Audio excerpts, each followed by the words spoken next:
Ladies and gentlemen, it's another Thursday, another time for the Mattriaarchy to convene to discuss the secrets of the universe. Today, joining me is Matt Crotts. Howdy doody. Number one Marmaduke fan. Hey, howdy, hey. This is my first time drawing during a live stream, actually. So this is a first for me. Yeah. And the medal.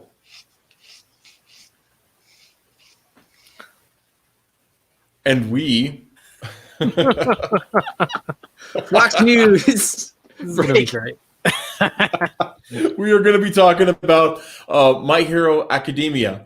But before we get going in, I want to spend a little bit of time because Matt C. there, you have launched Kyrie Volume 2. Volume 2. Goodness sakes, are you funded already? Is that what I'm hearing? Well, I'm playing the algorithm. I'm really like 30% funded. Okay. So I just wanted to stay at the top of the charts on Indiegogo for a bit, so I asked for 500. I'm trying to be pretty transparent with people. The money isn't being touched. Everyone gets refunds if we don't make it to the around 6K goal.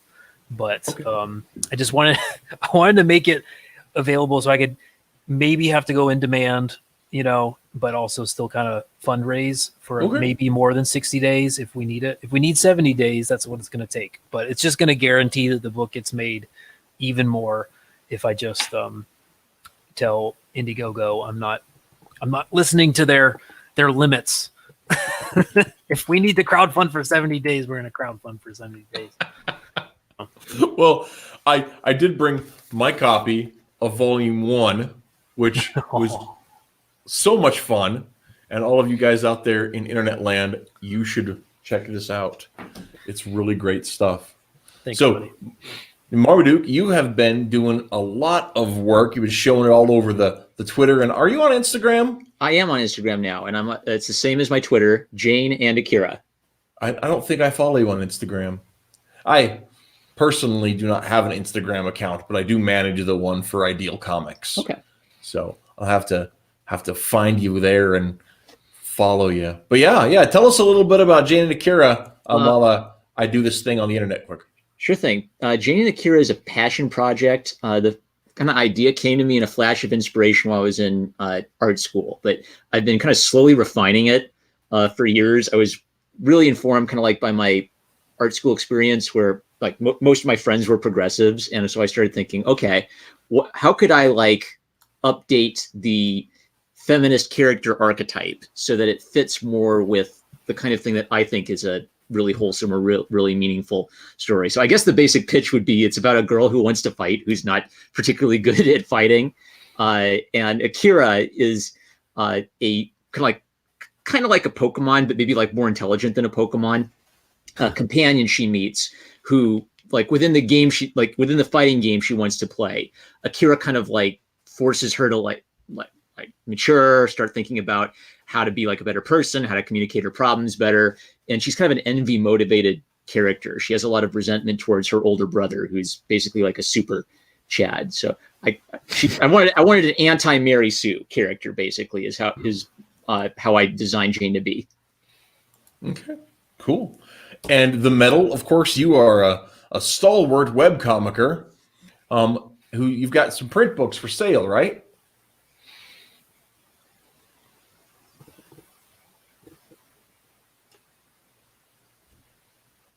Dun dun dun. Dun. Holy cow. I guess, I don't know, our voice of dissent has gone voiceless. He's our Tom Preston straw man comic. And then the blue bear comes in and whacks him over the head with a baseball bat. So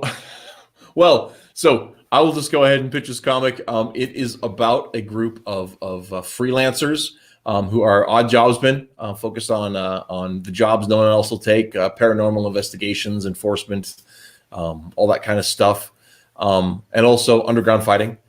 It is a real trip. It's fun. It's called Ex Dynamos Chaos, and I think I put a link in the description. Oh yeah, to you his can comic. catch everything that's finished to the current chapter in print off on Indie Planet. Okay. Cool.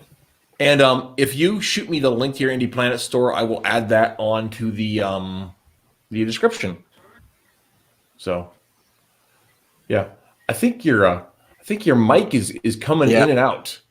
There. I think the internet is getting pretty choppy. Oh, yeah, that can do that's that. That's probably what it is. Yeah. Hey, you just said so in the chat. So, so those of you guys who are in the chat, thanks for tuning in. We also, the reason we got going on this particular stream, this particular idea, this particular concept is that Matt here doesn't like American superhero comics because there's something wrong with him. And so rather than just, berate him and scold him for his obvious moral failings, I thought we would discuss superheroes outside of the Western context. In a property that I just discovered. And I mean, I know My Hero Academia has been around for a while. I've seen it, but I never partook until I picked up the volume 1 at the Walmart for like $7 because I don't mind $7, right? And I thought I'd give it a try, and good gravy. Okay, Metal, go ahead. If we the chat, the link's there, so just let us know. But yeah, so Matt, tell us first of all, while we're getting going. Okay. Whatever do you mean, Caleb? Ezra Caleb, you'll just have to clue me in a little on there, because I don't know what you're talking about. I mean, that's not an uncommon response to me, but I just like to know what the deal is. But anyway, so tell us, Matt, what is your hesitancy with the American superhero narrative? I don't know. I feel like it's such a I think it's enjoyed, it's benefited from kind of a bottlenecking of the industry that happened in America and in no other country at a particular time when I don't know. I feel like it's kind of it enjoyed a particular, like, 2 generations of people enjoying that particular genre because that was all that was available, because those were the companies that produced that content had survived the plague of the 60s comic book collapse in America. And I don't know. People got very used to a particular profile for what superheroes need to be and what they need to not be. And that's kind of played itself out into the 90s. And I mean, evidently has lost its way into the 2000s. And people are finding fresh and new ways, I think, to explore that, which I guess that's one of the reasons we're talking tonight. And I think in general, it is an interesting genre. I mean, like Harry Potter in a way is a school day superhero story. In many ways, a lot like My Hero Academia, but it requires, in order to be interesting to me, it requires departing from legacy characters and frameworks that have been laid down 50 years ago now, and doing something new and interesting. So I stayed quiet when you guys had this little debate last week, and I was just thinking about it. So one of the things I've thought about is I really love and respect like the American superhero comic tradition. I feel like it's like a big part of the American story. But I just don't enjoy many of the Marvel superhero movies. And maybe like an aspect of that is, I kind of feel like the Marvel superhero movies have been done to death. So is it a issue where you feel like the superhero genre has been done to death in the West, but you respect its tradition? Or like, do you see anybody in the Western, market who's still doing interesting stuff in the, American superhero genre? Or do you just feel like, is it an issue with the superhero books kind of as superhero books, or is it an issue of too many superhero books? Less superhero books would be acceptable. Before you get into that, Metal, I muted you because I'm getting some real wind out of your mic. Just so you know, I'm going to try to play with it and go from there. Metal. Yeah, he's having some tough days. Tough days. Okay, it sounds good so far. Matt, what? Yeah, to Marmaduke's question. Okay, so my issues with the genre in America have a lot to do with the industry in America and the peculiarities, I guess, that lead to just two companies producing all this content for so many decades, for the most part, and people just expecting just those two companies to be producing that content. So like, here's some of the peculiarities that just make it not interesting to most people, and is one of the reasons why it's not surviving into younger generations' interests. Reboots continue, like this concept of runs, where someone does something for a couple years and then someone else gets to pick up the mantle, and then it's taken in a different direction. All these things can be interesting, but they typically, unless you're really interested in Wikipediaing like all these different timelines and all these different artists and different writers and their various approaches, and trying to collect all that in your head, it's not gonna you're not gonna stay with it. And most people don't stay with superheroes, I think, in part because it just gets too complicated too fast. That's not superheroes' fault. That's the industry's fault. Just a manifestation of just trying. Yeah, and it's specifically the editor's fault. Yeah, right. Sure. Because I came into Batman into comics into the late 80s, early 90s when Gotham City was headed by Denny O'Neil, right? And Denny O'Neil was the kind of editor, he let the writers have a lot of leeway, but he also kept a real tight leash on the main stuff, right? So Batman, whether he's been written by Alan Grant, whether he's been written by Frank Miller, whether he's written by Chuck Dixon, right? There was, or James Robinson, there was a super consistency to it, right? If you didn't know the minutia of the continuity, it didn't affect that over much, because they were, the editor made sure that people knew the details on it, right? That's old Stan Lee's old adage: every comic book is somebody's first comic book. Right? And so that's one of the aspects that I think really makes a big difference with all that kind of stuff. But so I think what we're looking at is, I think part of the thing you're complaining about aren't problems with the superhero genre. They're problems with the way American comics have been done since the mid to late. Yeah, that's probably fair. It kind of sounds like we're in general agreement that there's a flaw in the modern like superhero comic industry. And I don't know, maybe it's like a disagreement about like the extent of it. Like I basically agree with Matt's criticism that it's hard to get into superhero books. But then when I tried for a while, I'd find writers who were doing a better job of doing self-contained stories, or sometimes they like just make a little joke about the stupidity of the complexity of it all. Or, I mean, this is why I loved Elseworlds. Elseworlds was basically every universe is its own thing in its own universe, and you don't have to worry about continuity. I think that. I think if you guys checked out Robert Vendidi's Hawkman that's going on right now. No, I know there are some really passionate like Twitter accounts talking about. Here's the thing: is like Hawkman has had the stupidest, like it was the biggest blunder coming out of because Golden Age Hawkman was just silly action stories, like kind of adventure kind of themed stories, with a superhero twist. And then in the Silver Age became this like weird high space fantasy kind of thing, right? They were aliens. They were on Earth. They were archaeologists. It was kind of a weird thing, but it had a very big niche.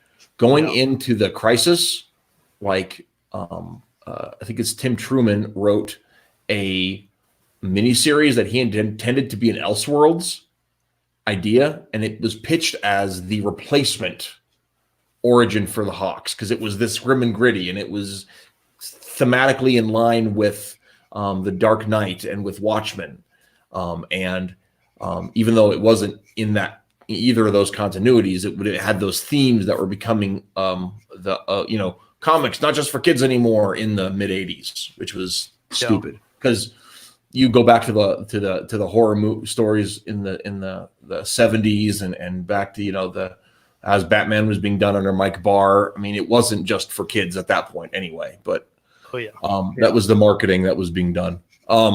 Yeah. Well, can I quickly say, like, again, this isn't something that's the fault of superhero stories as a genre or American superhero stories as a genre, but just even the idea of events is peculiar to the American industry. Like it's all just, it's tough because it's like, what is, I'm not going to read superhero stories because they're only made by two companies and they have a very peculiar way of doing it that isn't appealing, like I don't care about events. I don't care about runs, and I don't care about timeline. So runs is where I disagree with you. I feel like a runs approach to superhero comics is you basically let Western comics people tell you this is the only part of Daredevil you care about. Like they don't care about the 60s yellow suit Daredevil. They care about the Frank Miller era, right? So you just pick up a Frank Miller era comic and it's pretty like, it's not that confusing, right? Like I'm sort of stupidly fast figuring out what's going on. Right. So I personally think like runs is the best way. Like I'm so OCD. I want to start at issue 1 back in like 1940 and work my way up to the run. And one of the things you got to look at is in terms of with dealing with the hey, Wows is in the chat. Thanks for coming on, man. But yeah, he was with dealing with the whole concept of runs and superhero comics. They're self-contained stories within a greater, larger continuity. So they're like a single Poirot novel within the context of 70 years of Poirot stories. So I mean each Sherlock Holmes novel still has its place within the Sherlock Holmes canon. I think it's that same kind of a thing, but one of the aspects that I think is debilitating is when you have bad editors that don't keep people to rules that aren't broken, right? They especially in the last 20, 30 years, they've been a really bad habit, almost probably more like 25 years. There's been a really bad habit of letting writers come in and ruin the character for the next writer, coming in and pooping in the sandbox. So the next writer can't, doesn't have the same things to work with. And like one of the things that a lot of my understanding, a lot of manga have is that they have contained stories where it's like, they have so many stories and then they're done telling that story. They wrap up the thing, however many years it takes, and then that's the end. Single creator focus. Yeah.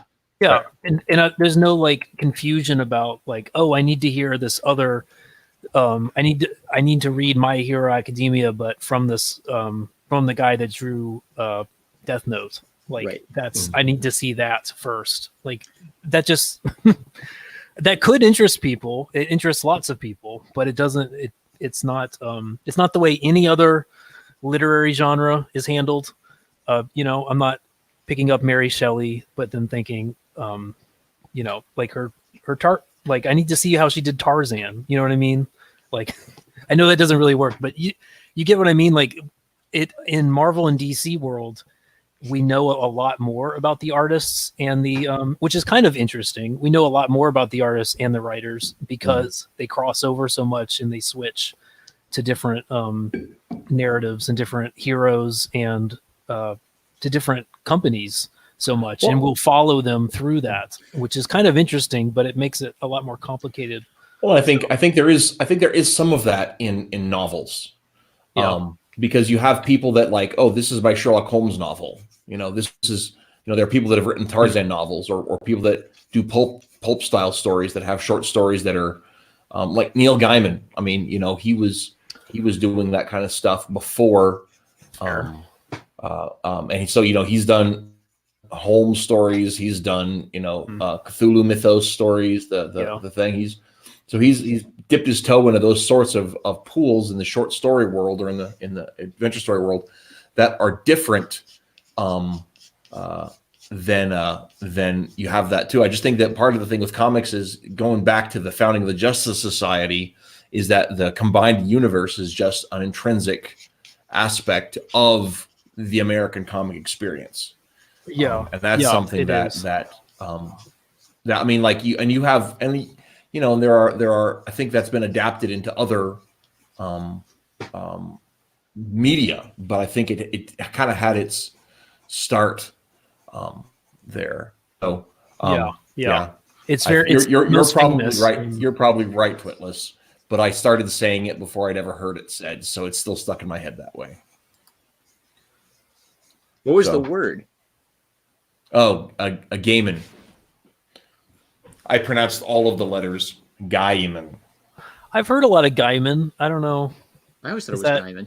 Is that like the British way? Yeah. I mean, I say gaiman, but I always figured that's probably just an American thing. I don't know. Yeah, I have no idea. So yeah, maybe you can give a defense of that there. So anyway, so it's not.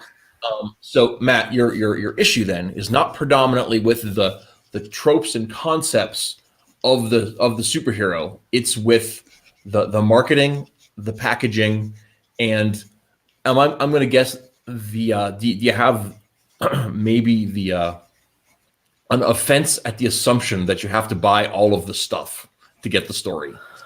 Yeah, that's probably pretty fair. And I think My Hero Academia has brought that out. Honestly, the last couple weeks for me is realizing that I wasn't very clear a month ago, even in my own head, about the distinctions between the industry in America and the genre in America. And those really should be distinct because. Well, and I think part of it is because the superhero, and you and I have talked about this before, the superhero genre here in America, it's such a huge part of comics, especially from I mean, it's always been a huge part of superheroes have always been a huge part of American comics, but at the exclusion of other genres, pretty much since the 90s. I talk about, I've talked about, and I can't think of any of the names right now, but the sword and sorcery, the fantasy stories, the science fiction, Spanner's Galaxy, the Warlord, all that stuff, Center of the Earth stuff. Those were all before, predominantly before 87. Yeah. Right? Yeah. There have been a little bit of that stuff worked in there, your Dr. Fates, your Hawkman. Since the 90s, Hawkman's been very mystical and very much of a fantasy superhero mashup with science fiction, touches, but not true science fiction. It's like Star Wars level science fiction. Yeah, it's where it's a fantasy and with space attached. But yeah, I mean, a lot of stuff is present in the superhero genre, and I think are natural crossovers into the superhero genre. But you don't have predominantly, other than a few indies. Zenoscope has a bunch that are not, cape books that are, some of them are tights books where they have hero type themes, but they're, medieval kind of heroes, or they're, magician kind of heroes. But and that excites me because that's, again, like I'm realizing the genre is still fresh and there's a lot of opportunity there. There's a lot of ways we can explore it, but it's taking, I suppose it's taking kind of a revisit. And I think Marvel and DC understand this. They've just, they've correctly diagnosed that people are interested and ready for changes. They've just applied the wrong medicine, I guess, over the past, since 2013 or so. Yeah, I think part of it to veer off a little bit, and then I do want to definitely ramp back down into the My Hero stuff, strictly speaking. But hey, that's a really good discussion topic that I want to get into here in just a second. I'm going to put this up here to remind me, Metal. But one of the things that is dang it, I lost my train of thought for a second. You were talking about the medicine. I think part of the situation that you have here is that superhero genre stories don't. Oh, dadgummit. It was there in my head, but Ezra said something in the chat. There's also very cool stuff to talk about too. And I just talked about medicine. That people were getting rid of and purging. I think that DC and Marvel have both purged their old audience and searched for a new audience. Yeah. Rather than expand their books, so we have room for a really good girl detective book. Yeah. You know, because they could desperately use a girl detective book, but nobody's doing it, and the ones that try do it really poorly. So yeah, I suffered through a Nancy Drew preview comic. Oh god, that was so terrible. It's oh really? I don't even want to talk about how bad that book was. Oh no. Was it the same one where she was? Drew. Was it the same one where she was celebrating her friend cheating on a guy? Yep. Oh great. That's so Nancy. It was I'm trying. Was it Pseudoconic? I can't remember. Oh. It was either Kelly Pseudoconic or Kate Leth who wrote it, and I'm just like, Oh no. Kelly Pseudoconic did a lot of manga English adaptation. Actually, very problematic manga. I caught her working on it. And that's one of the things like with Kate Leth's Hellcat. It could have been really good, but she couldn't decide whether she was writing it tongue in cheek for the hipsters or whether she was writing it genuinely for the little girls that like comics. And it was. And it didn't make up its mind about what the hell it was, and that's what I think really what killed it. Why it only made it to like 12 issues. Which is why, just because it wouldn't quickly, like I think that's part of the problem. Like that's Marvel and DC and pop culture, like millennial and younger culture at large, noticing and experiencing and practicing like a kind of awareness that this genre in America, at least because of the phenomenon of what it has been here and how it's been produced, is seems a little, we're not sure if it's antiquated. You know what I mean? It's not for millions of people, but it's it seems so legacy that we're not sure if it can be genuinely done anymore. I think it can. I definitely think it can, and obviously a lot of fans thought it could, because that's why they stopped reading when it was being done ironically or semi-seriously. But I have a secret project for after I finish Jane Smith, but I want to take the superhero I came up with when I was 12 and try to make like a comic book that I would have loved when I was 12 with that character.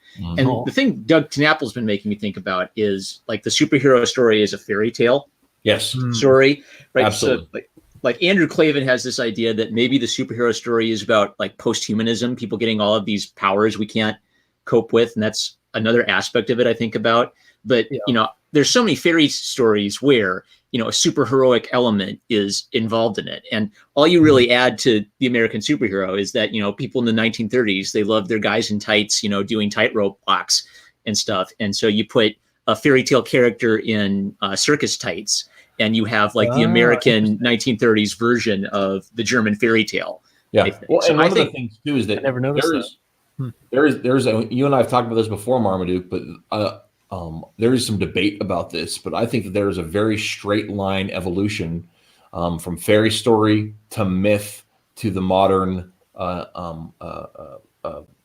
do you call that? Sci-fi, superhero, space opera kind of stories. Oh, I believe it. Yeah. And like some people are like, that those are different kinds of literature. And I think they're actually the same kind of literature that meet the same kind of psychological catharsis, but they do it in a way that appeals to people at different stages. And part of the reason that I believe that so strongly is that quote from, or one that it's not why I believe it, but it bolsters my opinion, that C.S. Lewis talked about that when he was a young man, he was busy wanting to be old, wanting to be mature, and so he couldn't let himself enjoy fairy stories until he was already old, and then he could go back and enjoy them again. And I think that's one of those things, is because it's the same damn stories. It's the same ideas about our meaning and our purpose and our being that go into that. And I think superhero stories are just another avenue of that greater mythology. And Ezra brings up a point, and this is, I think, very key to the discussion of My Hero Academia. One of my main problems I have with superheroes comics is that the fact that characters don't age or permanently die. And here's my story, my journey, a little bit of my journey. Anybody's watched the show for any length of time knows that I started reading comics. I came into comics when Tim Drake came into comics, right? Yeah. So Tim Drake, Robin, he discovers, it was just after, it was with Robin #2 was like the 5th regular comic I ever bought. So Tim Drake's Robin, Dick has grown up and has moved out and has changed, and the whole thing, he's got his whole life going. Bruce is aging, and he needs to find, or he chooses again to enter into the risk of having a sidekick because of the fact of his inevitable decline, right? That's that, because of his physical and psychological need to pass on legacy, and how he doesn't have any actual children, right? And so all of these ideas about society are manifested in this idea of this teen sidekick, that it's legacy because everybody dies, right? And so throughout the 90s, right, this idea of the sidekick was born anew, right? And the idea that people would settle down and get married and have children, those children would age, and then people would die and all that kind of stuff. That was part of the 90s in DC, and that had been part of Marvel too. It just was really slow up until this Clone Saga, and they broke the Marvel universe by not letting Peter have kids. Yeah.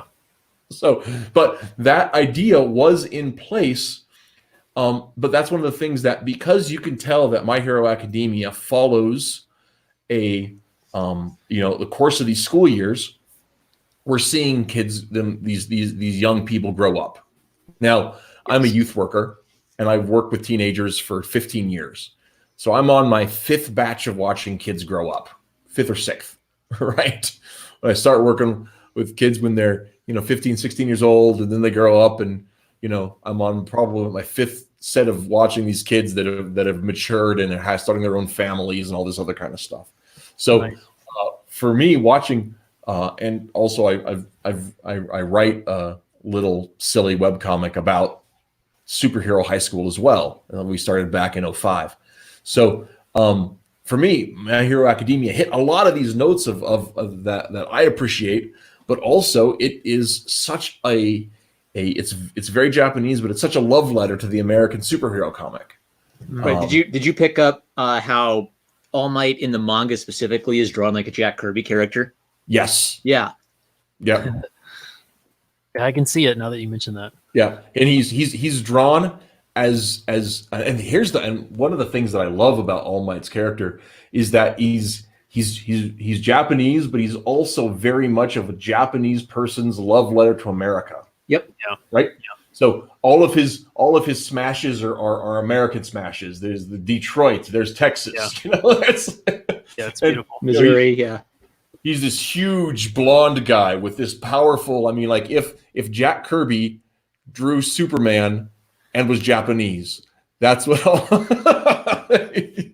It's just and even when in his injured form, he still has this confidence and this brashness and this bold, loud demeanor that is such an American persona. I just love it every time I look at it. And side note, like Tim Lim's My Hero Macadamia books, I've loved them for the Trump satire. I did not appreciate that until I read All Might. And the way Horikoshi writes All Might is very like it's Trumpian in his confidence, and it's fascinating. That's something I was hoping we'd talk about that at some point because I still don't have and haven't read My Hero Macadamia, and now I want to see. Now that I've quickly developed an appreciation for the source material, I want to see the satire version. It's so good. I have no idea like who's Izuku and who's Katsuki and like you know what I mean? Like all I get is All Might. That's all I know. But I'm sure he's got it all figured out, like the world parallels in a lot of different ways. So well, and some of it's his own twisteroo. Like they're definitely it's definitely a parody of My Hero Academia, but I like how they started building their old world. Like Common America was introduced in one of the My Hero Macadamia books, so it's really becoming their own kind of like political superhero universe. So I wanted to throw in like 2 cents. So kind of like the first part of our conversation was kind of like basically us like beating around the bush on like how happy are we with the Western comics market. And my thesis is kind of that the Japanese market, began basically just by sometimes literally copying American comics. Like the original Bat manga would have whole traced panels of Western comics, and then other panels where I forget his name would just go off and do his own thing, right? And so then I think they kind of mixed in their own, samurai tradition, the ukiyo-e prints, and it made manga almost a different medium from comics. They do it in a very different way. And I feel like Horikoshi is doing this intelligent thing where he's looking at something different than just his own immediate Shonen Jump context. He's going specifically back to the successful era of the superhero comic. He's grabbing stuff out of that and then bringing it into a Japanese context. So I've only seen like the first 2 seasons. I don't know if it's good after that, but those first 2 seasons, I think they're just like a beautiful, like I couldn't come up with a better illustration of why I think the manga market is kicking the Western market's butt if I tried, because he's literally doing something that's a Western tradition better than, and making it appeal to kids in a way that I don't think the Western comics have been able to do for a while. Like it's on Monopoly. I see it on Normies car stickers. They've got All Might, and I don't. Sure. I'll just like throw this in. See, I'm interested if you guys caught this. Have you noticed how a lot of Horikoshi's characters have a Spider-Man-esque power set? So Suya has frog powers, and she can climb to walls and use her tongue as like a functional webbing. What's his name? Eraserhead uses his bandages for flipping and containing superheroes that are stronger than him. Cerophane, the tape hero. Oh, the kids I babysat loved the tape superhero, but he uses his tape powers basically like webbing. And the other thought I had is that the Ditko era Spider-Man series is all about what a jerk Peter is and how he might become a villain, right? And so I think Horikoshi put a lot of emphasis on Deku's origin story and making that origin story really good. So it's almost like I don't care if My Hero Academia gets bad later. It's one of the best origin stories for a superhero since the death of Uncle Ben, right? I'd say Death of Uncle Ben's number one. I'd say Deku learning to be a hero is number 2. And there are very few superhero stories that have that kind of emotional resonance. Well, I actually got to say, this is maybe my this very well may be my blinders, my own personal experience talking through, but I think that the Deku's story is Tim Drake's story, and he's somebody who with one main exception, right? Classic Tim Drake as written by Wolfman and written by Grant and written by Dixon was never going to be a hero forever. He chose to step into that role because Bruce needed someone. He needed some reason. He needed some legacy. He needed something to save him, and since there was no one else to do the job. There was no one else to save the day, and so Tim said, "I'll do it." And his entire mission is self-sacrifice. But that's So there's a different destiny because of that at that point, but the motivations are so similar. Deku desperately wants to be a hero because somebody needs to bring hope to people, right? So if Tim Drake were Superman's sidekick, it would be the same story. You know what I'm saying? And so that's one of the things that I think. But I think you're right, though. I mean, like the fact that he's. I also find a great deal of appeal in the level of sacrifice and the hard pushing of it all. And I'm really interested. I really hope you're. Since we're on the subject matter, I know one of your big issues was you just hate Deku, and I'd love to hear. This is a really good time for us to talk about why, if your mic's working.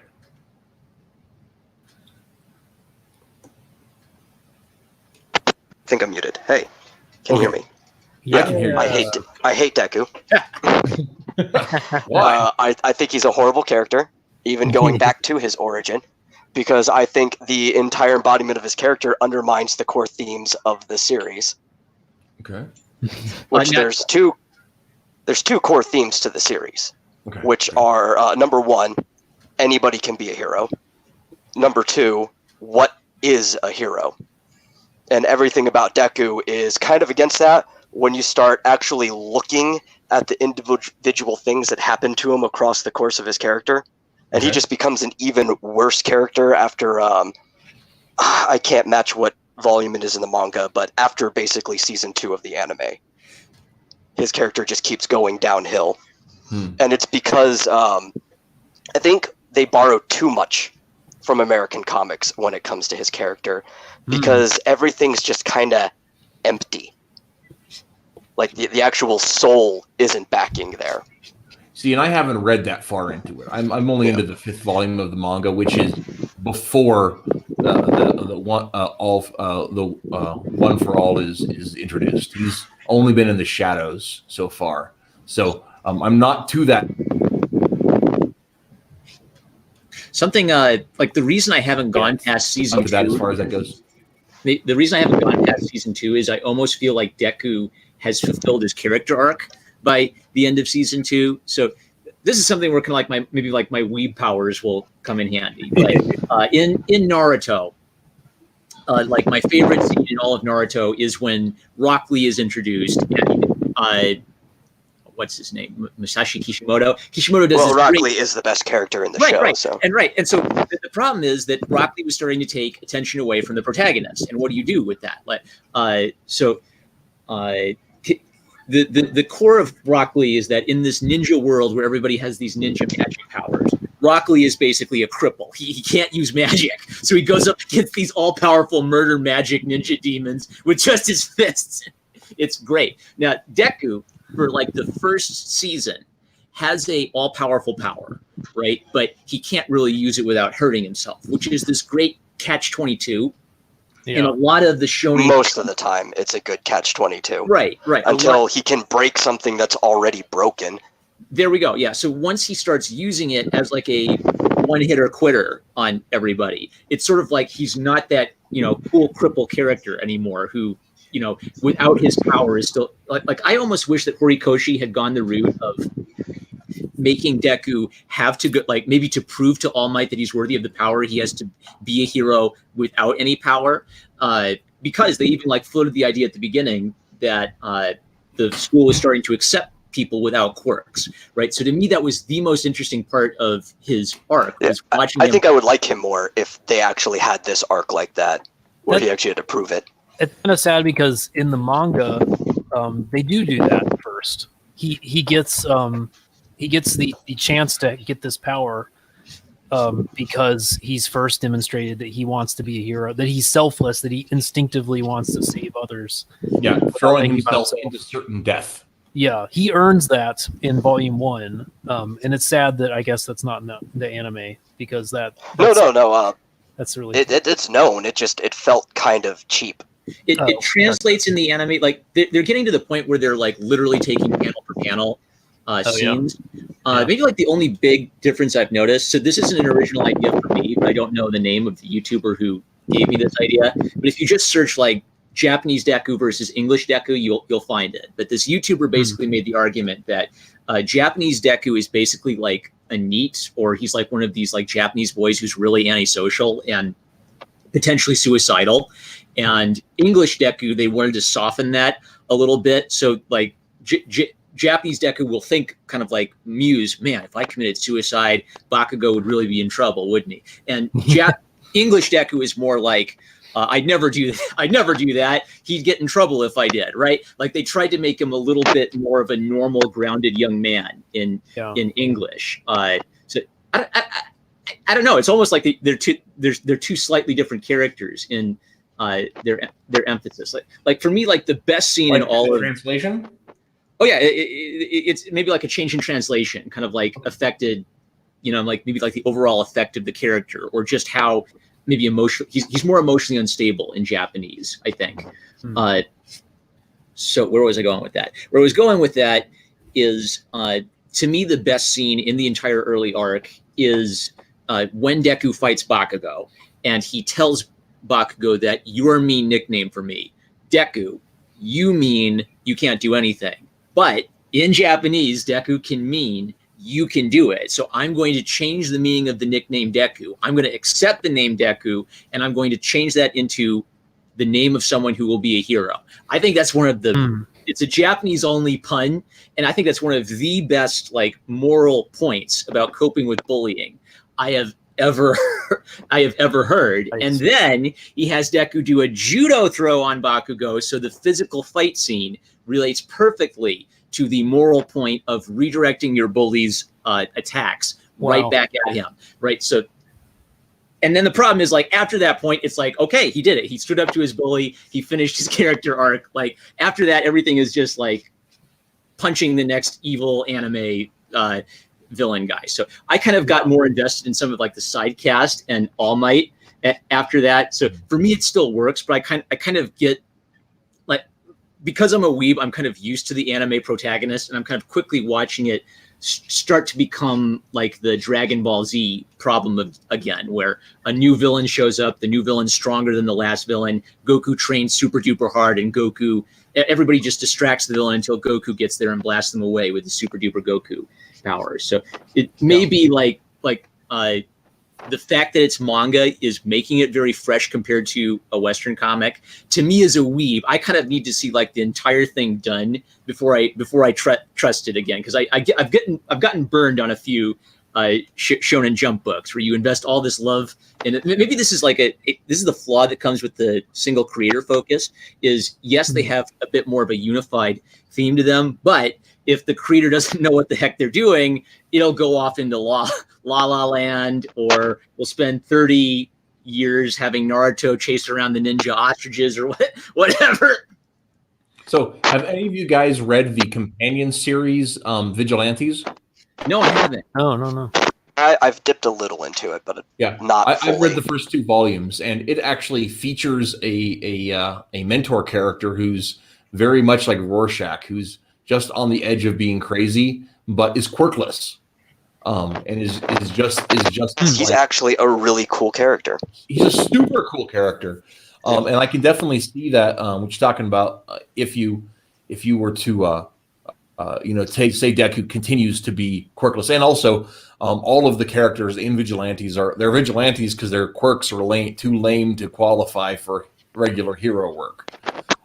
That's one of the first times I've heard of that. Like there aren't that many spin-offs or crossovers in manga. So it's interesting to me that, I don't know, that almost sounds like this could be Shonen Jump dipping its toe in the, expanded universe stuff from the West, which is something I've never seen. Well, I mean, there have been other things before. I mean, sometimes they'll do like you mean like crossovers like Goku meets Monkey D. Luffy, right? Or I'm talking about like where the same artist had made something else, like Chaco Space Patrol by Akira Toriyama, which takes place in the same universe as Dragon Ball Z, or even the fact that they've confirmed that Aurelie story is in the same universe as Dragon Ball Z. Yeah, though it's a bit of an exception to the rule because he's Akira Toriyama, right? Like you don't get to they don't let you do that unless you kind of reach this certain level of, I don't know, like fame where you have a demand. There's a demand for Akira Toriyama books just because his name is Akira Toriyama, right? I guess so. A little. I mean, as popular as Dragon Ball is, it's still pretty controversial in Japan. Like, not everybody loves it. Oh, I'm sure. Even among the shonen readers. So it's kind of like that. There have been other examples. It would just, a lot of them, I don't know the English titles to. I mean, Akira Toriyama is like a one-man. He's the closest thing in Japan to like the problem of like Western comics continuity, because he'll just like create whole universes and just forget stuff he wrote a couple of years ago. Oh yeah, Rip What about Launch. this fan I favorite miss you. Yeah, Launch. He forgot about Launch is my favorite.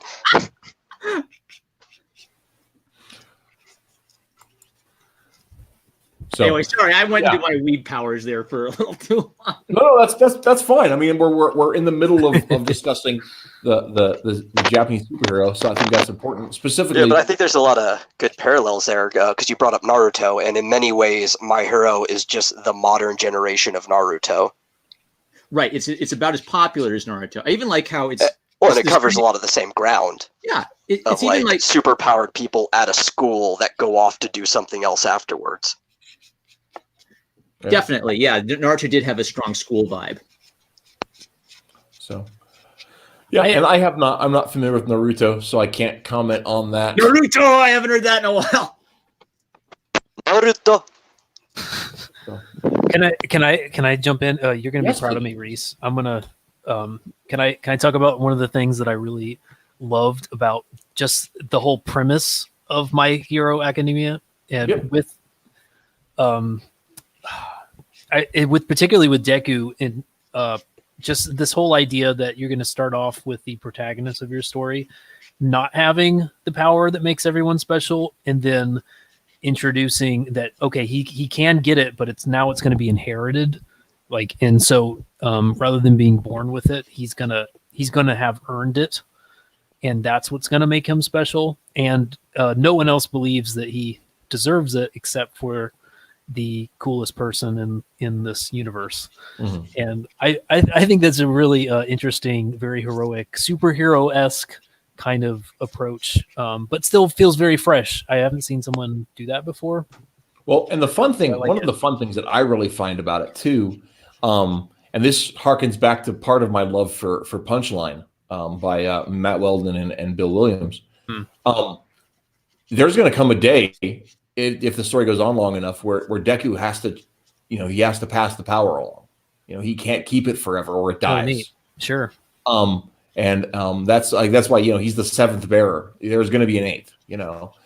So I think it's now I haven't read very far. I can definitely see an issue where we need to look at moving along to a different main character, because we're going to have a Deku on cruising speed. Right, where he's just going to do the thing, and his adventures won't be that interesting, and let's find some other characters to deal with. But the idea that 20, 30 years down the road, or maybe shorter, depending on like All Might's career wasn't as long as he thought it should be because of his injury, right? A situation where somebody else needs to step up and be the hero of hope or whatever, and.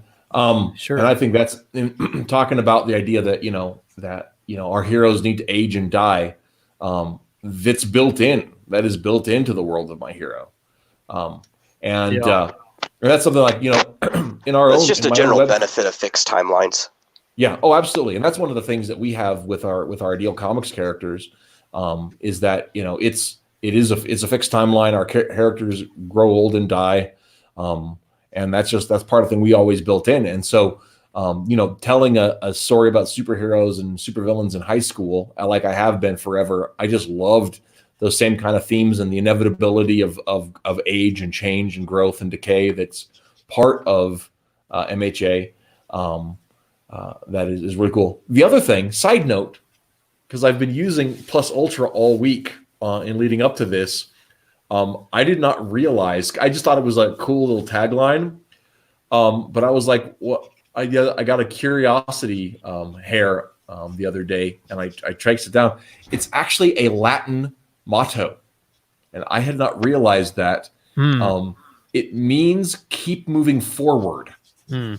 or above and beyond. It can be translated either way, and that's one of the things that I just was like, it's it's a Latin motto. It fits the whole school theme, but it's also an old, long-standing thing. It's the other thing is it's also the motto that's emblazoned in the coat closet at Mar-a-Lago. There is a in the coat closet at Mar-a-Lago. There's a coat of arms that's emblazoned with plus ultra there, and I found that out. Right? I about busted a gut with the whole macadamia thing. Oh Have you God. Sent that to POTUS Thump and Pella Creepy? They've got to include that as an mystery. I meant to tell them, but I was going to try to look for a photo online before I did it, since I don't get to Florida and I couldn't afford to stay at Mar-a-Lago, even if I did. but yeah, that's beautiful. Well, they sometimes catch it on the replay too, so maybe they'll hear about it that way. But anyway, one last thing that's nice about what makes this story, what makes Deku's arc work for me, at least his early arc that I've read so far, and what makes him better than like Harry Potter and other similar variants of the story, is that it's like taking one of the things that commonly I think is a valid critique of Harry Potter would be, okay, so the main character, he thinks he's nothing, and then turns out he was born to be the greatest. He's the chosen one by birth. You know what I mean? And despite his character flaws, and despite his whether he's going to grow into this or not, it's inevitable. He already has the mantle, and he's going to be a jerk about it sometimes, and he's going to mature into it in other times. And because it's a kid's story, he's going to ultimately become a hero. But you know what I mean? Like that can be nice, and that can be told well, and often it is told well. There's nothing bad about Harry Potter in that framework, but I love the idea that the exception to this with My Hero Academia is that he's not born with it.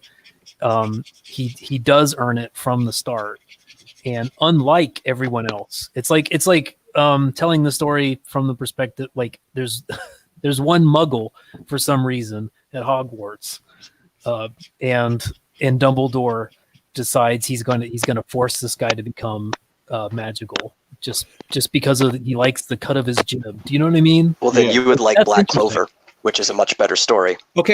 So I read the first volume of Black Clover, and then I just heard people drop off about it. So what I was worried about with Black Clover is it's got a similar problem where, he's a wizard who can't use magic, but then he gets a sword that deflects all magic, right? So it's a similar... Oh, no. Way better than that. Okay. So what I thought is it was a similar catch-22 like Shonen Jump. Okay, so how is it better? Because I haven't read past volume 1. Okay, so the way the character's set up from the beginning is better. He was like a physical trainer since he has no magic. He just works out all the time and trains all the time and fights magic user with just his own pure might. And then once he gets the grimoire, which is what lets him make those anti-magic swords, they aren't a catch-all end-all. They don't even work against all magic, especially like the higher level stuff. So it actually really comes down to creative problem solving and using teamwork properly and stuff like that. Even at the like big bosses, if the person's just way stronger than him, he can't take them on by himself. So he requires the trust of his teammates. Yeah. And they have like a group boss fight.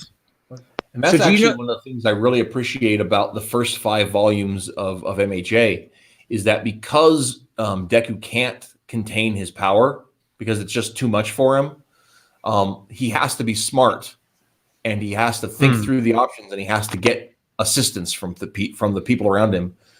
And the other students, many of them are as altruistic, but also conflicted with their motives as he is, because they have this whole politics of professional heroism, which is, I think, another fun thing that they play with, which is a thing we will be addressing in our comics too. But I think that's one of the things that I've really enjoyed about it. And once again, I mean, I haven't read past that yet, So I don't know where it's going from there, and I have no doubt that I can if it's as dire as you describe, I can definitely see that being a turn off their metal. So I have a question for the metal. Really well. I have a question for the metal. So I'm seeing the same warning signs that you're talking about where I haven't like checked out yet. So for me, I got a little worried.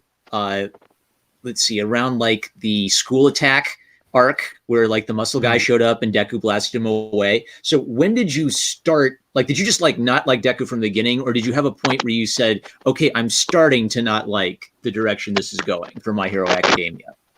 I didn't care for him, but I didn't dislike him from the very beginning. I was kind of like neutral towards the character. He wasn't doing anything for me. But then it just was starting to go downhill, especially when how much luck is involved with everything in his life. Not even just like, you could even come down to him meeting All Might in the first place down to luck. But Sure. A lot of the problems that he solves throughout the story only work with luck. Like, there's no way he could have the omniscient knowledge to be able to solve the problem when people are on completely different floors from each other and stuff like that. And he's just like this extremely luck-based character.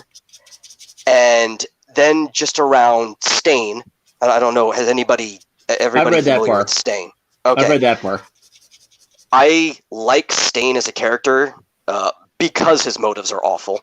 They sound good at first, but it's like one of those like really heavy half-truth things that you quickly find out there's nothing backing it.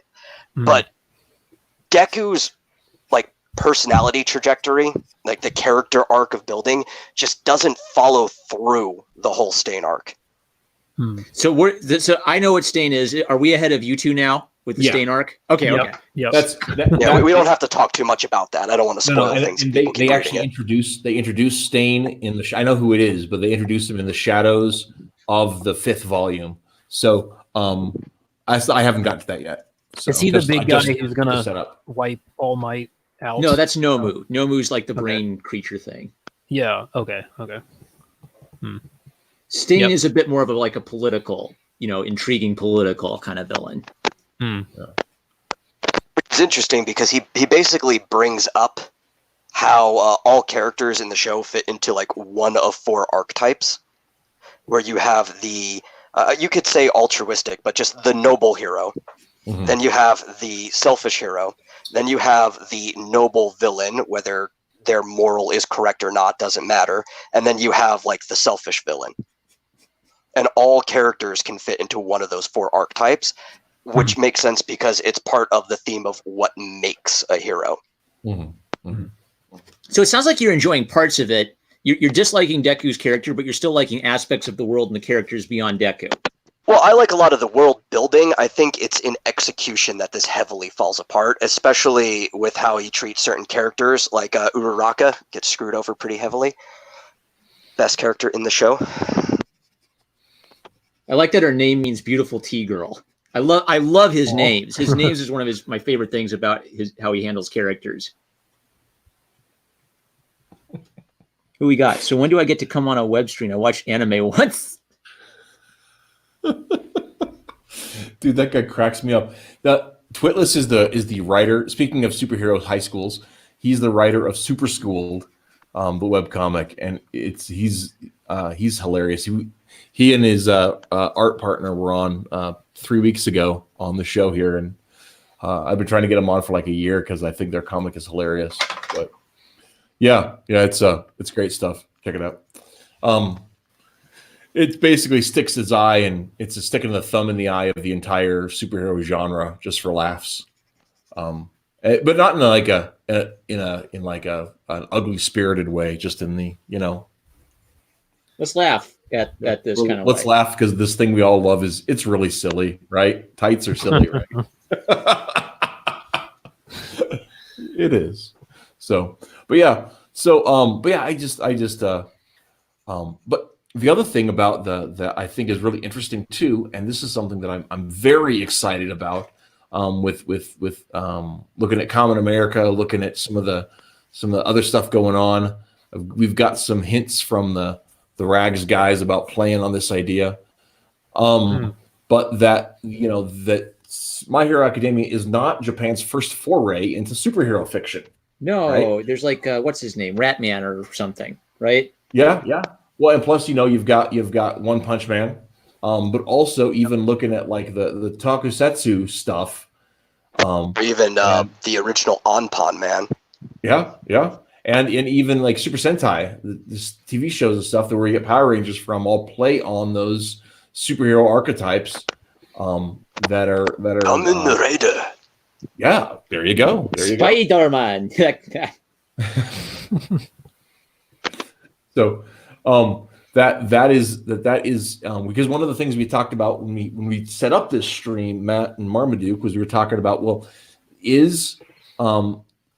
could it be that America has so many superheroes not just because it's being choked out by the big two? And I do think, especially, I don't know if you guys had a chance to watch, we had when Captain Cummings came on a couple weeks ago to talk about Frederick Wortham and the seduction of the innocent.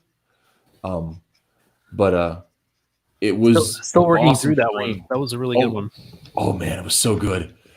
He's coming back in May when he finishes his paper. I'm so excited. Yeah, I'm stoked. That was one of my favorite shows, I'm not gonna lie. Yeah, it was great. Oh, so good. But yeah, after we got off air, we ended up talking for another hour about stuff. So I'm really excited for what's coming on there. But anyway, He's coming back to his channel, you mean? No, he's coming back on my channel. Okay. Yeah, I mean he still does some stuff on his channel, but as of now, he said the idea of reviewing comics is just not something that interests him. Wow. Just keep him off cryptocurrency. That stuff is a snore. Get him talking about anything other than that, and I'll tune in. Well, yeah. Anyway, the idea that that there are in industry politics that seem to be playing a large role in a lot of these kind of movements within the American comics industry. And specifically, that we have, this exclusion of other genres within American comics, or at least a minimization of that. And I definitely think a place can be argued that that part of that has to do with this in-industry politics, but I think another part of that has to do with, I think Americans have a big appetite for superheroes because of our national mythology and the tall tales and the individualism that are a part of that. The idea that we own the onus of government, right? The posse comitatus, all that kind of stuff that's just part of the American mindset. Yeah, it's partly there, but the fact that it's not present in any other genre, I mean, any other medium, not genre, but medium, superheroes speaks against that. Yeah. Well, except that, like, I don't think the superhero story, like I said, I think is basically fairy tale, right? Yeah. But also, but it's not in children's lit. The direct precursor to superheroes is the pulp novel. And you have the Shadow, the Spider, the Green Hornet. Well, that was a radio show, but Doc Savage, all that kind of stuff. On the radio, you had the Lone Ranger, the Green Hornet, I was just the Phantom, but he was a comics to start with. But I think a lot of that kind of stuff speaks to these archetypes. They just didn't have the costumes, right? Because it's a radio show. But even the Shadow had an outfit that was a uniform, the slouch hat, the red scarf, the opera coat. That's part of it. So I think that some of those same elements that separate superheroes from other adventure heroes they're very cosmetic. You know what I mean? Yeah. A lot of the interest is in the visual aspect for sure. Yeah. But so actually in the chat, I had a few interesting ideas here that I wanted to go ahead and hit on. Twitless said there's some academic debate that implies that a separate superhero genre developed in Japan either at the same time or before the West. That's not something I'd heard. I mean, would like Astro to hear Boy is more kind of a superhero. Definitely. I mean, he's Pinocchio superhero, I think. Astro Yeah. Boy is 100% a superhero. There's no question on that. And that's when is that? That's Oh, that'd be like what, 50s? yeah, Like immediately after World War II. yeah. Tetsuka just started drawing like a madman. Oh yeah. Oh, Astro Boy. Tetsuka's the best. So, and actually, Carl Tunes, who's in the chat, is a huge proponent of the Astro Boy style, which is why he's drawing a superhero book for me. So, because I love that style. But even with that, talking about that too, the superhero book that Carl and I are working slowly on. Welcome to Lincoln, Mr. Little, is I think it's a sort of different take on the superhero thing. We're dealing with a former superhero high school student who's on an apprenticeship in a big city. And he's got the uniform, he's got the kind of thing, but it's a little bit of a different take on it. But it still has to do with the idea about growing up and moving on and life changing around you and all that kind of thing. So I think that's sort of some of the same stuff we've been talking about as far as the change in that. Ezra says a few things I dislike about American superhero comics is the character bloat and the power creep. I prefer street level comics and pulpy two-fisted tales. Yes. And I definitely think that one of the things you have with power creep is the idea that you have to keep one-upping instead of coming up with new characters or new creative solutions.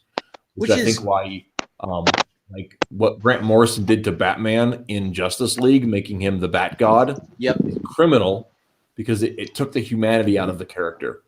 And I'm gonna mostly agree, but also disagree because personally, I like power creep. I think it's fun. I think both these things should exist, but the thing should be curtailed around it from the beginning. Whatever you do. So within the same world, you can have just like pulpy street level characters and like these characters that practically become gods, but they have to have different stories and they can even interact with each other, but not very often because the things they do have to basically exist on different planes. Well, and I agree in terms of looking at a universe, right? If you're looking at a universe, you can easily play with those sort of things. But that's the sort of thing where if everybody has the potential to become Superman, suddenly it gets really uninteresting. Well, yeah, it gets boring. You want to have a wide variety of different type of characters. Like you even might want mid-level characters too. I think that's one of the things that really kind of like knocked the X-Men back in the early 90s was everyone was becoming Jean Grey. Not early 90s, in the early aughts. Like I love how what's his name? Comics Explained has like a Beyond Omega level series, and he just has like 90 videos about all powerful characters. Like he just keeps going. You'll never run out. Everyone's all powerful. Yeah. So where did it go? Oh my goodness. Okay. Tulis also said, on a serious note, I don't buy into the manga versus superhero debate. I think cross-pollination between Japan and America can and has enriched both. I agree. I would agree. I agree. Yeah. So my thought would be, it's a different tradition, but it's a tradition where they're being informed by their culture and they're being informed by the opposing culture. Like obviously manga's had an impact on now like 2 or 3 like Zoomers all the way back to Gen X have had like a big manga influence in their life, right? So we do blur the lines, but I think just the fact that there's a language divide and maybe a culture divide, I do think you can spot like Japan has a strong national identity, right? Like it took General MacArthur, basically like banning superhero samurai movies to Americanize them at all, right? So they're expressing their national identity and their history through their artistic medium, and I think that's when artistic medium is strongest. Is when it first emerges, artistic mediums sort of explode. All across the world. Like the Renaissance was an explosion because people were rediscovering all of these techniques. They were discovering things like printmaking that allowed them to literally produce more art. And that's the exciting time when everybody's like developing and innovating the brand new thing. And you look to your culture and your tradition while that's happening. And then once you're kind of like past that phase, then things start to calcify, then the academies start to take over. So the same thing that happened kind of like in the American Renaissance, the Italian Renaissance tradition. I think you can find a parallel of that in both the Western and Eastern comics market. Okay, there's my what's that called? Stream of consciousness. There's my stream of consciousness for you guys. Well, I don't think you're wrong at all, and I think that's one of those things that, like, some of us, it's very small time indie guys on Twitter have been talking about the importance of the underground, right? Yeah. About talking about the punk rock idea, right, and applying it to our comics, because when you have one of those things where we have when institutions become ossified, whatever that means, it means you stop innovating, right? And if there's a problem with American superhero comics, it's that, that by and large, nobody's trying new things. The other day, Doug was on Tim Lim's show, Doug TeNapel, and he was talking about in the last 20 years, what's an American superhero that is new, was created in the last 20 years that you would care to buy today, right? And you've got a very short list of meaningful new superhero characters that are like leading characters that were created that weren't like a sidekick, that weren't a new take on an old character, Cassandra Cain, Batgirl, right? Something that's actually a new character. And I can think of two off the top of my head: Invincible, Robert Kirkman's Invincible, and Dan Abnett's The Silencer, and that's the only two that come to my mind. And I think that's one of the things we have is people are reinventing the wheel instead of making new wheels. Which is sad. How do you make a new wheel? But no, that's part of the thing is like something that isn't a wheel. Yeah, there's an idea with that. But what I was specifically talking about was like you look at like MHA, right? Is they're new, even though there's this, they're the similar archetypes and ideas that we have before. They're still a new take on them. They're new characters in similar roles. So like All Might's basically Superman with a more impressive weakness, right? But damn it, Twitless. He's making me laugh in the chat. Anyway, but yeah, he's Superman-like character, but he's not. He's still a difference in that, He fulfills the role of Superman, but he's not Superman. He's a different take on the same concept, and that gives him a different character and a different reaction. And he can be more cynical and he can be more gruff. And you don't have to feel like, oh, you're writing Superman out of character because it's actually a different guy. But he's as respectable. He's as aspirational as Superman is. He's just different. Yeah, definitely. Well, can I just say, like, I don't know how. This is the issue that I think Marvel and DC find themselves in. Is I'm not sure, and I'm not sure anyone is sure. I don't think Dan DiDio was sure at all. Like how much innovation you really can do within this now that we've spent so many decades establishing for generations of readers now that we are going to stick with the same stable of characters, and you can expect that the headliners will always be the same, and even the same characters playing them for the most part, with some exceptions like Flash, there's Green Lantern stuff, but like it's always going to be the same guy behind the mask or girl behind the mask, and I don't know, like people want to see them grow, they want to see them change, but it's more of a challenge because we haven't seen them grow and change for so long that there's going to be more pushback.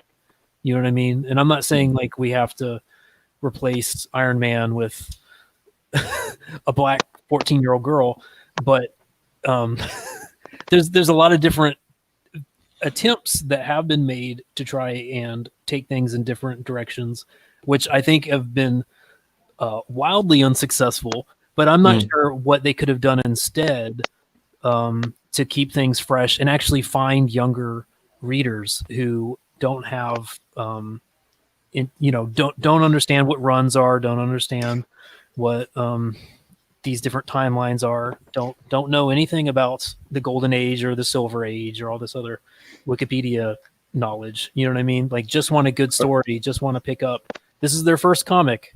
Every comic is their first comic, and they can actually relate to it. The Metal earlier mentioned doujinshi in one of his chats, and I think that's like the magic secret, right? Oh yeah, like, I love literally, doujinshi. You can write your favorite character and you can sell it, and we'll show up at the convention. And if we like the art of, I don't know, like your hentai Dragon Ball Z comic, we'll hire you to draw a non-hentai Dragon Ball Z comic and put it, right? Like, let all the dumb Zoomer kids make their My Hero Academia Spider-Man doujinshi. Find this really talented Zoomer kid who's writing like the best My Hero Academia Spider-Man doujinshi crossover ever, and then hire that kid to turn his doujinshi into a comic, right? Like allow stupid kids who are insanely creative and have all this free time on their hand to invent stupidly created stuff to create tons and tons. I think I even told you in a previous video or stream that if anybody ends up having to like anything in the universe I'm creating, they are free to make their own basically doujinshi version and sell it in print if they want, as under the condition, and I'm going to make a stamp that you can get off my site that basically just says not Dynamis Chaos, so that they know it's not canon. But if anybody, I think more creators should leave it open to do that, even in the indie scene, because that's the only way you're going to promote this type of culture in the first place. I need to write what my policy is going to be, but I basically want something that's kind of fits with the ethos of that. Like, I want some kid who wants Jane Smith as his waifu. I don't know. Send Jane Smith on an adventure with Popeye or Darkwing Duck or something. You have my blessing, right? No waifu pillows though, right? No waifu pillows, no. Unless it has like a quote from Jesus about not committing adultery on it. Got to be wholesome. You can have a waifu pillow of me though. I don't care.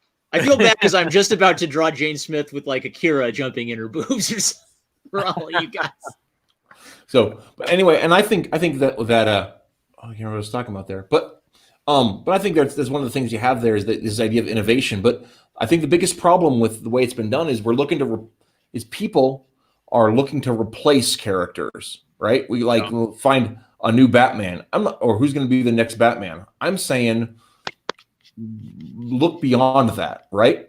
Because I think the one thing, I think there's like legacies, and like, Wally West with My Flash, and then they uncreated Wally West and they brought Barry Allen back from the dead, right?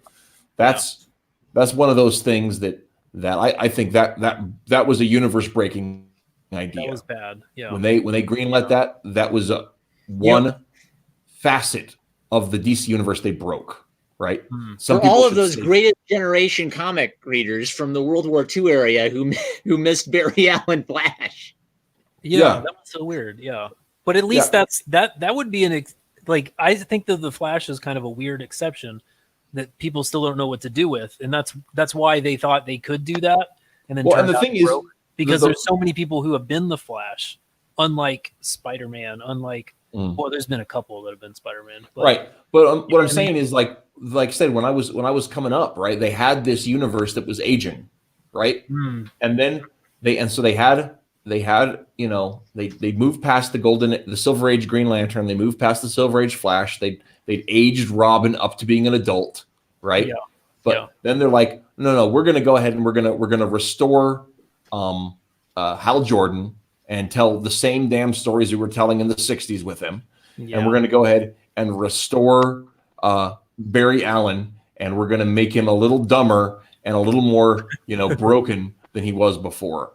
And that was just like, they didn't have to. Yeah. What the heck?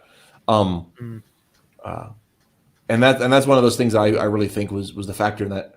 To your comment, Twitless there, I don't know how to say that. It wouldn't work in the U.S. because of copyright and trademark law.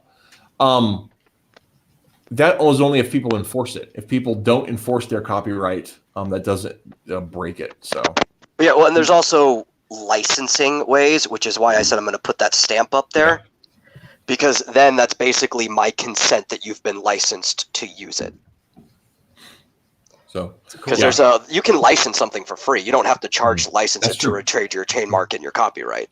Well, and like we've had crossovers and guests in Forces. In fact, the story that's up on our Patreon right now, Panic at the Ren Fair. I took a bunch of my characters, and they are running around, hero students that are running around a Ren Fair causing trouble. And I have guests from other hero schools, and one of those schools is a defunct webcomic I made the acquaintance of the writer a number of years back because I liked it. And it's actually a take on Naruto a little bit, I guess, where it's a bunch of this kid wakes up in a new universe where everything is some sort of anime cliche, so he and his classmates are training to be anime heroes, and I'm like, okay, this is how, and he had just some really funny gags in it. So I asked if I could steal it for a story, and I'm having tons of fun with these characters, which they'll be up on the main website May probably, but yeah, it's a lot of fun. It's called Broccoli Top. It's over on Comic Genesis still. If anyone's interested, they can look it up. And it was last updated in like 2004 or something. It's been a while, but yeah, it was. Dude was totally surprised. I contacted him. He's like, I didn't know anybody was looking at this, and I'm like, dude, it's hilarious. I want to use it. It's quality stuff. But anyway, the other thing too is looking at the concept of legacy and how I think that's one of the things that's missing from our modern comics, and the idea about age and everything. That's one of those things that My Hero Academia does, right? Deku is the legacy of All Might. He's not the next All Might, right? Yeah. He's still his own thing. He's his own character. Has his own feel about it. And because of all of that, the all. I was actually going to give that as a positive in their direction. Yeah, well, I do think that's a positive, and I think that would be something that a lot of American comics could really learn from. Yeah, for sure. And is not just retreading the past, but building a future, and moving that along there. And I think legacy doesn't have to be like, maybe there's always a Flash, but maybe there's other things too. I'm so sick of like in the Bat family. I like the Bat family, but does everybody have to be a bat or a bird to be part of the Bat family? They can be the signal. They should come up with a different option than that. And as much as I hate the Red Hood character, at least he's not a bird or a bat. Yeah. And I do hate the Red Hood. I'm actually doing that with one of my stories. And when I get back to it, is you like Deku and All Might, you start with the legacy character of somebody who's already existed in the world after an accident. So it's always fun to do because it's still basically the same type of character as the one that existed, but one, you have no attachment to the character because you didn't really know them before the start of this story. It's just cool that you're being thrown into this living world that was there before you showed up. Yeah. And then you're like, oh, well, it's a different character, but I understand their place in the world because it's already been established. Right. And that's one thing we're doing with Chad Little, the Tinker, in the Welcome to Lincoln, Mr. Little story, and in Forces, is he discovers he's a legacy. He doesn't know that growing up because his mother was a retired hero who hid it from him. And so in Forces, you've got to watch, people will get to watch some of that trip. And in the book, they'll actually get to see that kind of fulfillment of some of that, where he's growing into a legacy he never knew he had. And so that's part of the fun with that. Because those are the kind of things that I really dig on, and I like the other thing. Like I said earlier, one of the other things I like about MHA a lot is there's just such a variety in. I mean, you get to see people have their own motives for so much of the side cast is still really compelling, is what I'm trying to say. Oh yeah. And that's one of the things that I really enjoy. One of my first memes I did was a comparison of what's her name. You guys probably haven't met her yet, but there's like a tertiary character. Like she barely has 2 lines, and she can make her hands huge, like Miss Marvel, right? So she has the same power as Miss Marvel, and she almost has no screen time at all. Yet, like in the screen time she gets, Horikoshi establishes that she has this character. She's kind of like this sensible, big sister, A+ gunner student who has a feeling of responsibility for the less academic students.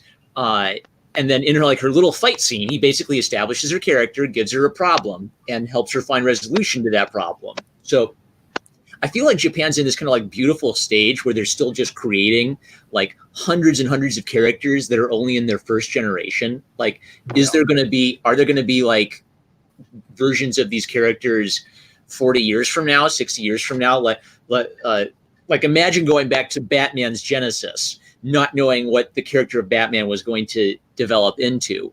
I just feel like for all the success that the manga industry is enjoying, like, I don't know what the future holds, but I feel like there's going to be like a future for all of these hundreds and hundreds of characters that are going to be valuable intellectual properties for someone to play with. You think so? That would be interesting, because I tend to wonder whether the like, no one talks about Tintin in Europe, and they talk about like, oh, this artist's run of Tintin. Like it's just been kind of sunsetted as, oh, that, maybe there's been some people who have ghost written and ghost drawn for it, but for the most part, it's kind of set in stone and then laid aside, and then someone else needs to. Though, is he public domain yet? Can't be, right? No, it's probably like the Mickey Mouse. Like if he could be, someone's figured out a way to make sure he's not. You know what I mean?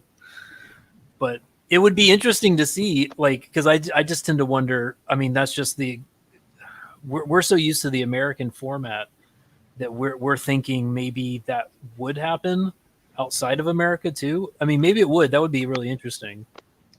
Like 3 generations of people growing up in writing and creating and contributing to like the Dragon Ball universe, but maybe not. I don't know. Well, I think if it's going to happen to anything in Japan, because usually they're one and done with stuff. Yeah. Right. It becomes a thing of history. You can go back, you can re-enjoy it, but once it's done, it's done. Right. Yeah, that's the default for them. With Dragon Ball, it's been kind of already being pushed in that direction because it's so popular and has like worldwide appeal. That's true. In a way that even other manga and anime don't. Yeah. That there have been other people who have worked on Dragon Ball in unofficial ways, like how you have GT and stuff, and then one of the guys who worked on it, Toyotaro, has been brought back to do the manga for Super before Toriyama jumped back onto it. And now they're going back to manga first. And Toyotaro is doing a lot of the art, writing, and editing, and may eventually even just take over for Toriyama. It's very much a sensei-student relationship. It's very sweet. Yeah. Well, I think once the student becomes the next sensei, like, then my ears will perk up then, because then we're in Marvel DC world where someone really does have control. There isn't a single creator anymore, a single master who has like informal ownership over the creation. You know what I mean? Then it's really out to pasture, and anything can happen. Well, and then copyright laws are a lot different in Japan too, so almost nobody owns any of their creations fully. Everybody has part ownership with the publication company that they do the magazine under, and then even they have joint ownerships depending on contract deals. So like even Toei, an animation company, has some say in what goes on in Dragon Ball because of the weird way property works over there. So they're already a step closer to the American comics direction, if they want to go in that direction, I guess. And then they're looking at the difference maybe between ownership and editorial control, because those can be factors too. But the more people with a stake in the ownership, the less likely they'd want, I think, to as I mentioned earlier, to crap in the sandbox, So that's fair. Yeah. I think it keeps things more stable over time, because a lot of people have their fingers in this cookie jar and they don't want it to run dry. Yeah. Yeah, which I'm fine with, because we'll keep giving them money if they keep making good quality content. You know, it's win-win for sure. Yeah. Yeah, it's so funny because Japan, like, from my perspective, over here in the West, like, I tend to think I'm looking at Japan and thinking about all these cross-cultural influences where they've kind of taken things and absorbed from, you know, outside of their island nation and just kind of remixed it and then brought it back out to the world in these fresh ways. But sometimes I wonder, like Marm is, that maybe they really are leading. Like, I'm just seeing what looks similar to what I'm used to and thinking about how they've absorbed from elsewhere. But maybe for 15 years now, they've been we've actually been following them and absorbing from them. You know what I mean? I think they might be. I mean, obviously, in terms of popularity, they've taken charge, but also in terms of just like the approach to comic storytelling. Maybe they're going to teach us how to do superheroes. I don't know. I think they That's already very strong. Like Pearl Harbor, Homer hits Bart. Hiroshima, Bart hits Homer. Anime, but Homer hits Bart. Oh my gosh, that's the meme. No, I was saying I think they already are teaching us in a lot of ways. Yeah. You look at One Punch Man, and you look at My Hero. You look at even the impact that the 70s heroes fed into the 70s Japanese hero TV shows, fed into the American concept of heroism. Oh yeah. But then also like giant monsters, right? Like giant monsters is a very Japanese thing. Well, and I mean, and the crazy thing about the giant monsters is before there was Japanese giant monsters, there was Superman fighting tyrannosaurs in the Fleischer cartoons, Right. And so there's there's just these feedback loops. But one of the things that you're having, I think, with Japan is a little bit.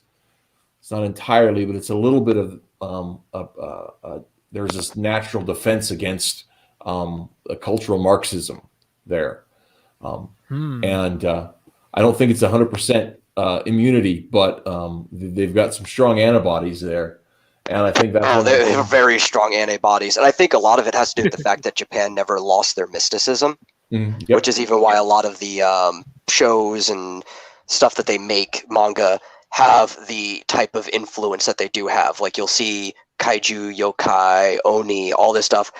And it's almost irreligious because most people in Japan aren't religious. They're closer to agnostics than anything, but all of them partake in the mysticism of the Shinto way, including showing respect to the kami and stuff like that. So I think their mysticism is part of the antibody to cultural Marxism and stuff like that.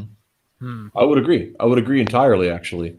And I think that's one of the things that, while science was a force that defined the science and science fiction was a force that defined the American superhero in so many ways. When we stopped having mystic superheroes, that were, I think that was, or they tried to magic is just science because it, kept us from having the conversation about God. I think that took a lot of power away from the American comic book, superhero comic. I mean, it's still there in some ways, but it's also very much not. I mean, you don't really have those same kind of conversations going on like you did when, even 10 years ago. But yeah.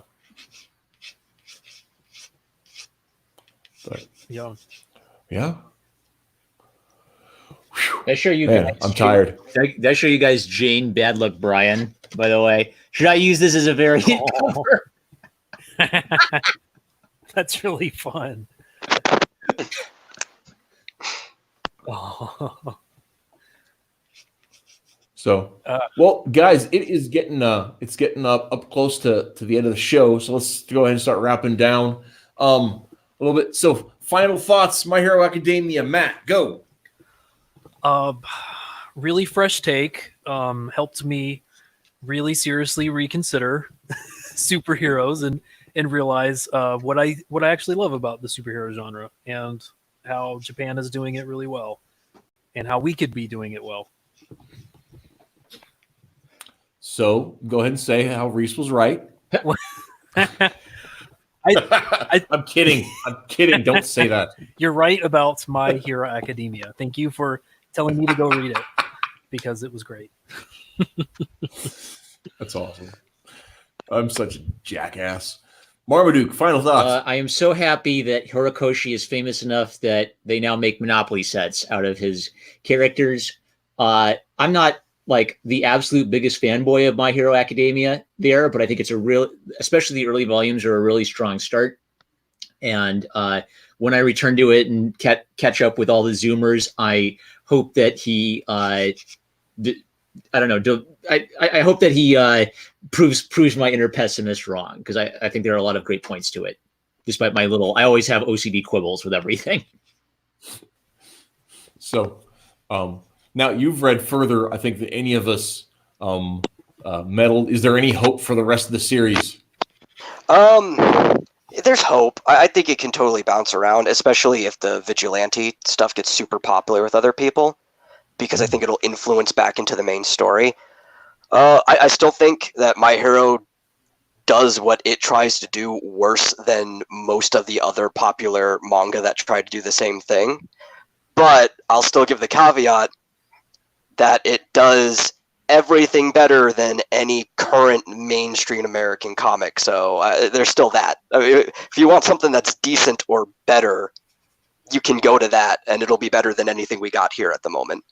And I would like I might quibble with that, but it's such an excellent example of superhero literature that I don't think you're going to get better in the West. I don't think any book is better, but I think there are maybe two that are as good.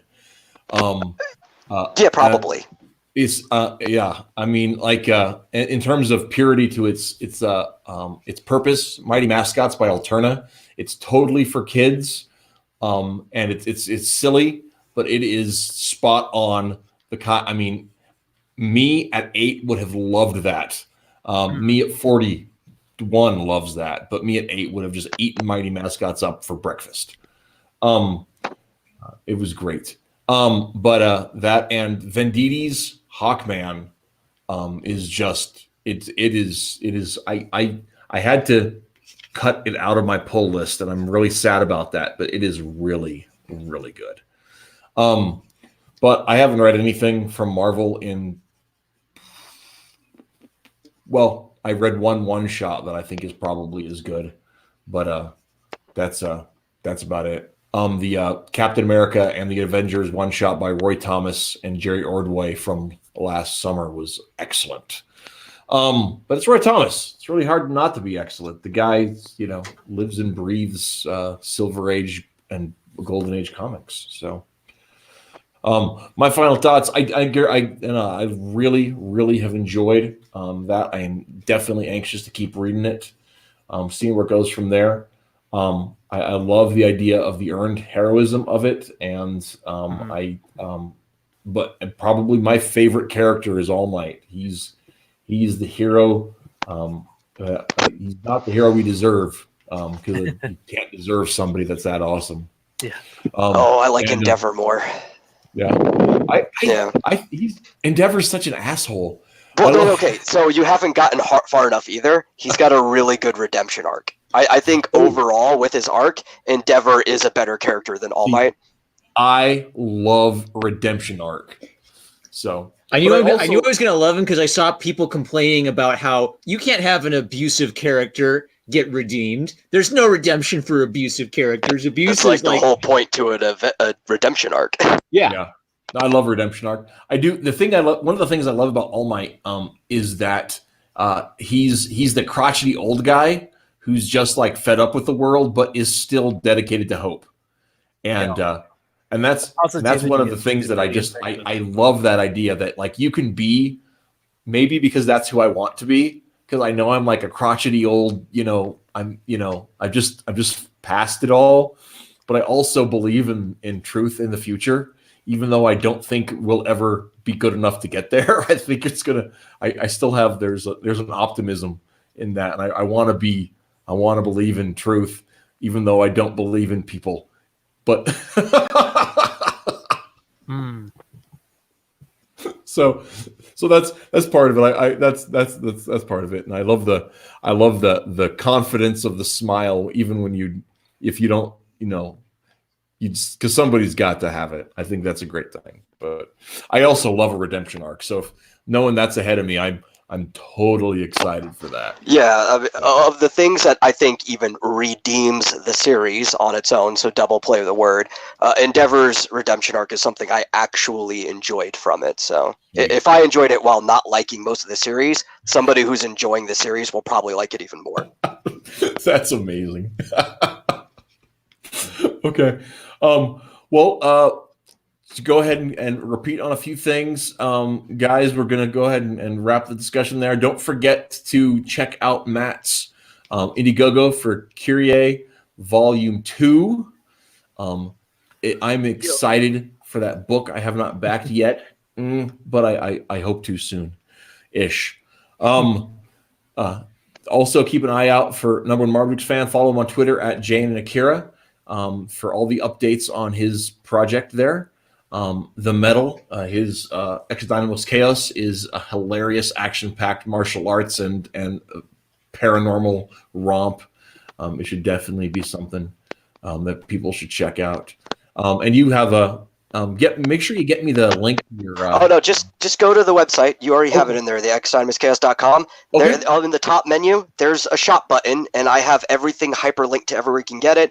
Everything's on the site. Got comics, we got like short pulp fictions. I have an entire novelized version of the first act up there, character bios. You want it, it's there on the site. Nice. See, now you're putting me to shame because trying to pitch my stuff. Of course, I have this little show that people sometimes watch. I was name dropped by Tim Lim and Doug TenNapel this week, so that's something fun. They're kind of a big deal now. I told you that off air. I don't know if that's true, but it is a little weird being a guy name dropped. I've found myself guilty of name dropping a couple of my guests too. I've had I've had Doug Ernst on, I've had Captain Cummings on. I'll do just like I did now and mention that I've had them on the show, and we were talking about this thing because it's germane. So I've done the name dropping thing for people that are more impressive than me. But it's only been in the last couple of weeks I've been name dropped that it wasn't, to put a dildo on my face. So that's different. And I'm not sure what to make of it, but it's fun. It's fun. I'm having fun with those guys.